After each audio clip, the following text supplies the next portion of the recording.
حضرت سلیمان علیہ السلام پرندوں سے ہم کلام ہونے کی قدرت رکھتے تھے۔ پرندوں نے جب حضرت سلیمان علیہ السلام کو زبان دان اور محرم راز پایا تو انہوں نے پیغمبر خدا کی صحبت اختیار کر لی۔ حضرت سلیمان علیہ السلام کے دربار میں پرند چرند سبھی حکمت و دانائی کی باتیں کرتے تھے۔ ایک دن دربار لگا ہوا تھا۔ معمول کے مطابق حاضرین دربار میں اپنی اپنی زبان میں باتیں کر رہے تھے۔ تجربے اور دانائی کی نہریں رواں تھیں۔ اس روز پرندوں نے اپنی صفات اور ہنر بیان کرنے تھے۔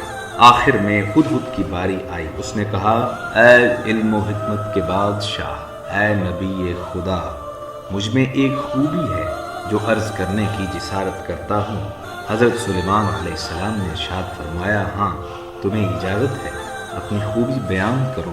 اب ہدہد نے کہا کہ اے نبی خدا، میں اڑتے ہوئے ہزاروں میل کی بلندی سے بھی زیر زمین پانی کا اندازہ لگا لیتا ہوں کہ پانی کتنی گہرائی میں ہے، پانی کی خاصیت کیا ہے، زمین سے نکل رہا ہے یا پتھر سے رس رہا ہے۔ حضرت سلیمان علیہ السلام نے ہدہد کی اس خوبی کی بہت تعریف کی اور اجازت فرمائی کہ بے آب و گیاہ صحراؤں میں سفر کے دوران تو ہمارے ہر اول دستے کے ساتھ ہو تاکہ پانی کا کھوج لگاتی رہے۔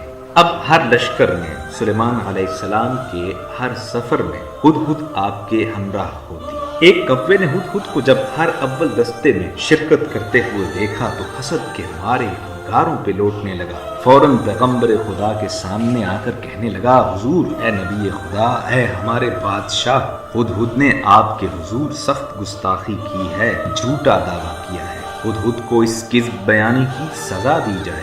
اس سے پوچھئے کہ تیری نظر اگر ایسی ہی تیز ہے کہ پاتال میں چھپے ہوئے پانی کی خبر دیتی ہے تو پھر تجھے زمین پر بچھا ہوا جال کیوں نہیں نظر آتا جو شکاری تجھے پھانسنے کے لیے لگاتا ہے؟ ایسا ہنر رکھتا ہے تو جال میں گرفتار کیوں ہوتا ہے؟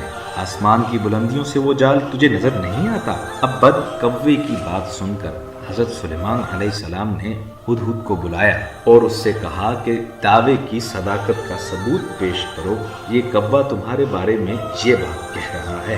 ہدہد نے بے خوف ہو کر عرض کی، اے بادشاہ سلامت، اے نبی خدا، اگر میرا دعویٰ صحیح نہ ہو تو یہ گردن حاضر ہے، یہ صفت مجھے اللہ نے عطا کی ہے۔ جب اللہ کسی صفت کو چھیننا چاہے تو کون روک سکتا ہے؟ اور جب موت کا وقت آن پہنچے تو آپ کی تمام تیز نگاہی، آپ کے ہنر، آپ کی خوبیاں دھری کی دھری رہ جاتی ہیں۔ سو ایسے موقعوں پر عقل اور خاصیتیں کام نہیں کرتی، چاند سیاہ ہو جاتا ہے اور سورج گہن میں آ جاتا ہے۔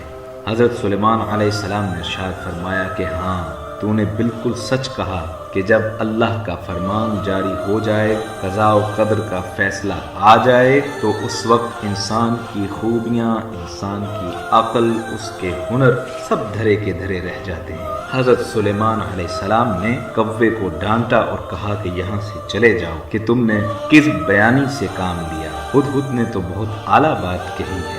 اس واقعے سے ہمیں یہ سبق ملتا ہے کہ اللہ کے فرمان کے سامنے کسی کی نہیں چلتی۔ اللہ تعالیٰ اپنی مصلحت کے مطابق تدبیروں کو توڑ دیتا ہے۔ قضاء کے سامنے کسی کی نہیں چلتی، اور جب موت کا وقت آیا ہو تو انسان کی عقل پہ پردہ پڑ جاتا ہے، اور جب موت کا وقت آیا ہو تو انسان خود بخود موت کی طرف کھینچا چلا جاتا ہے۔ اللہ پاک ہمیں سمجھنے کی توفیق عطا فرمائے، آمین۔